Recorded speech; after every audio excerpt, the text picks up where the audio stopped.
September 20ರಿಂದ October 20ರವರೆಗೆ Gemini circus. ನಗರದ ಪತ್ರಕರ್ತರ ಭವನದಲ್ಲಿ ಜೆಮಿನಿ ಸರ್ಕಸ್ನ ಆಯೋಜಕರಾದಂತಹ ನಾಗೇಶ್ ಅವರು ಸುದ್ದಿಗೋಷ್ಠಿಯನ್ನ ನಡೆಸಿದ್ರು. ಸುದ್ದಿಗೋಷ್ಠಿಯನ್ನ ಉದ್ದೇಶಿಸಿ ಮಾತನಾಡಿದಂತಹ ಅವರು, ಇದೇ ಸೆಪ್ಟೆಂಬರ್ 20ರಿಂದ ಅಕ್ಟೋಬರ್ 20ರವರೆಗೆ ಮೈಸೂರಿನ ಕಾರಂಜಿ ಕೆರೆ ಬಳಿ ಜೆಮಿನಿ ಸರ್ಕಸ್ ನಡೆಯಲಿದೆ. ಮೈಸೂರು ಹಾಗೂ ಸುತ್ತಮುತ್ತಲಿನ ಜನತೆಗೆ ಮನರಂಜನೆ ನೀಡಲು 1 ತಿಂಗಳವರೆಗೆ ಈ ಸರ್ಕಸ್ ನಡೆಯಲಿದ್ದು, ದಿನಕ್ಕೆ 3 ಪ್ರದರ್ಶನಗಳು ಹಾಗೂ ಮುಂಗಡ ಟಿಕೆಟ್ ಬುಕಿಂಗ್ ಸೌಲಭ್ಯವನ್ನ ಕೂಡ ಒಳಗೊಂಡಿದೆ ಎಂದು ಸುದ್ದಿಗೋಷ್ಠಿಯಲ್ಲಿ ತಿಳಿಸಿದರು. ಹಾಗಾಗಿ ಮೈಸೂರು ಹಾಗೂ ಸುತ್ತಮುತ್ತಲಿನ ಜನತೆ ಕುಟುಂಬ ಸಮೇತವಾಗಿ ಆಗಮಿಸಿ ಸಹಕರಿಸಬೇಕೆಂದು ಸುದ್ದಿಗೋಷ್ಠಿಯಲ್ಲಿ ತಿಳಿಸಿದರು. ಮೊದಲಾದರೆ 8ರಿಂದ 10 ಸರ್ಕಸ್ ಕಂಪನಿಗಳಿತ್ತು, ವಿವಿಧ ತರ ಪ್ರಾಣಿಗಳು ಅದೆಲ್ಲ ಇತ್ತು. ಇವಾಗ ಅದೆಲ್ಲೂ ಇಲ್ಲದೇನೆ ಸರ್ಕಸ್ ಒಂದು ಕಲೆ ನಶಿಸಿ ಹೋಗ್ತಾ ಇದೆ. ಆದರೆ ಅದನ್ನೇ ನಂಬಿಕೊಂಡು ಜೀವನ ಮಾಡ್ತಾ ಇರುವಂತಹ ಕಲಾವಿದರಿಗೋಸ್ಕರ ಇವಾಗ ಒಂದು ಮೂರು ಕಂಪನಿಗಳು ನಡೀತಾ ಇದೆ. ಇದೇ 20ನೇ ತಾರೀಕು ಅಂದರೆ ನಾಳೆ ದಿವಸ ಸಾಯಂಕಾಲ 6:30ಕ್ಕೆ ಉದ್ಘಾಟನೆ ಆಗ್ತಾ ಇದೆ. ಒಟ್ಟು 40 ದಿವಸಗಳ ಕ್ಯಾಂಪು ಇದಾಗಿರುತ್ತೆ.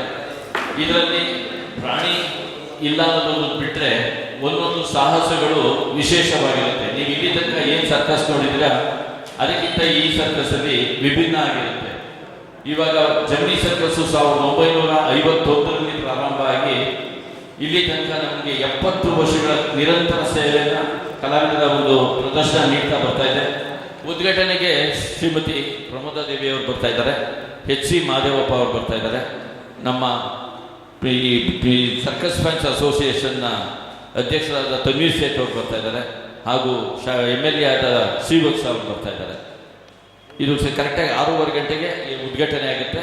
7 ಗಂಟೆಗೆ ತನ್ನ ಪ್ರದರ್ಶನ ಶುರು ಮಾಡುತ್ತೆ ಸರ್. ನಾಳೆ ದಿವಸ ಸಾಯಂಕಾಲ ದಯವಿಟ್ಟು ಬರಬೇಕು. ನಿಮ್ಮೆಲ್ಲರ ಪ್ರೀತಿ ವಿಶ್ವಾಸ, ಮೈಸೂರು ಜನತೆಯ ವಿಶ್ವಾಸ ನಾನು ಬಯಸ್ತೀನಿ. ನಂತರ ಮ್ಯಾನೇಜರ್ ಸುರೇಶ್ ಮಾತನಾಡಿದ್ರು.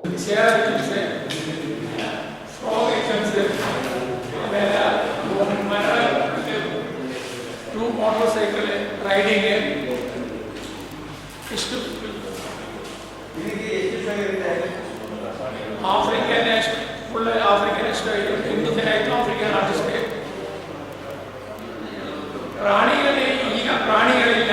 ಈ ಪ್ರಾಣಿಗಳಲ್ಲಿ ರಾಬರ್ಟ್ ಜಾನಿಮಲ್ಸ್ ಆಯಿತು.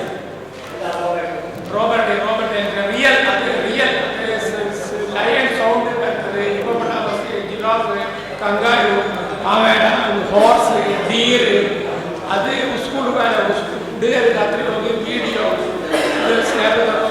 ಭಾಳ ಚೆನ್ನಾಗಿತ್ತು. ಸ್ಕೂಲ್ ಭಾಳ ಇಷ್ಟ. Daily 3 show, 1 o'clock, 4 o'clock, 7 o'clock, 2 ಗಂಟೆ ಶೋ ತೋರಿಸ್ತಾರೆ. Passing through a very bad phase. Previously, about 50-60 major circus companies were there. World's biggest circus was in India, Kamarathri Circus. Now, after that, animals have been confiscated. Circus is facing much difficulty. Many places, grounds are fast winning away. Maharaja, Narasimharaja ಅವರು ಭಾಳ help ಮಾಡಿದ್ರು ಸರ್ಕಸ್ಗೆ. ಜಾಸ್ತಿ ದುಡ್ಡು ತಗೊಳ್ಳೋಲ್ಲ. ಬ್ಯಾಂಗ್ಳೂರು ಆಗಲಿ, ಮೈಸೂರು ಆಗಲಿ ಭಾಳ help ಮಾಡಿದ್ರು. ಈಗ ಸರ್ಕಸ್ ತುಂಬ ಕಡೆ ಗ್ರೌಂಡ್ ಇಲ್ಲ. ಎಲ್ಲಿ ಹುಡುಕಿ ಹೋಗ್ಬೇಕು, ಔಟ್ಸೈಡ್ ಆಗಬೇಕು. ಔಟ್ಸೈಡ್ ಆಗಬೇಕು, ಸಿಟಿ ಔಟ್ಸೈಡ್ ಆಗಿದ್ರೆ ಜನ ಬರಲ್ಲ. ಈ ಒಂದು ಸುದ್ದಿಗೋಷ್ಠಿಯಲ್ಲಿ ಸುರೇಶ್, ಪ್ರೇಮ್ನಾಥ್, ನಾಗೇಶ್ ಉಪಸ್ಥಿತರಿದ್ದರು.